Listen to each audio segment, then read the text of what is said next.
থেকে রক্ষা করছে। মেহেদী হাসান মিরাজের এই আলোচনার স্তুতিতে আমি যাব, তবে তার আগে একটু আপনাদের সাথে শেয়ার করে নিই। খেয়াল করে দেখবেন 7 নম্বরে নেমেছেন তিনি, যখন তার 99 রান, ওই সময়টা নবম উইকেটের পতন ঘটলো। তানজিম হাসান সাকিব আউট হয়ে গেলেন, অভিষেক ম্যাচ খেলতে নেমেছেন এবং 40+ একটা ইনিংস খেলেছেন, দারুণ পার্টনারশিপ 96 রানসে, সেই পার্টনারশিপটা নবম উইকেটে ভেঙে গেল। মেহেদী হাসান মিরাজ 99-তে অপরাজিত, হাসান মাহমুদ স্ট্রাইকে।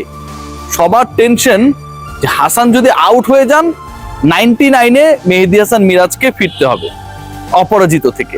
সবার প্রার্থনা বাংলাদেশ দল কত রান করলো, কত রানের লিড নিল সেটা না, কত দ্রুত প্রতিপক্ষকে মাঠে নামিয়ে অল আউট করে বাংলাদেশ চট্টগ্রাম টেস্ট জিতে নিবে সেটা না, মিরাজ যেন সেঞ্চুরি করে।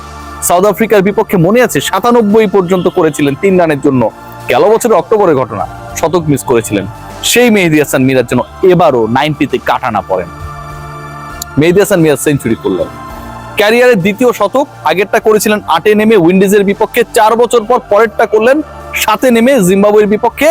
ঠিক এমন একটা সিচুয়েশনে, যে সিচুয়েশনটা আমি আপনাদের বর্ণনা করলে বুঝতে পারবেন কতটুকু গুরুত্বপূর্ণ ছিল।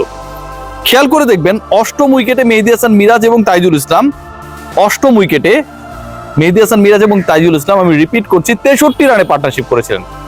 7 উইকেট চলে যাওয়ার পরের ঘটনা। এবং 8 উইকেট যখন চলে গেল, এই পার্টনারশিপটা যখন ভাঙলো, 8ম উইকেটে মিরাজ এবং তাইজুলের 63 রানে পার্টনারশিপ ভাঙার পর 9ম উইকেটে তানজিম সাকিব অভিষিক্ত, তার সাথে মেহেদী হাসান মিরাজ করলেন 96 রানে পার্টনারশিপ। 8ম উইকেটে 63 আর 9ম উইকেটে 96 প্লাস করলে 159 রান মেহেদী হাসান মিরাজ যোগ করেছেন, যেই দুজন ক্রিকেটারের সাথে, একজনের নাম তাইজুল ইসলাম, আরেকজনের নাম তানজিম হাসান সাকিব। বাংলাদেশের 444 থেকে 159 বা 160 যদি বাদ দিয়ে দেই, লিডটা কত থাকে?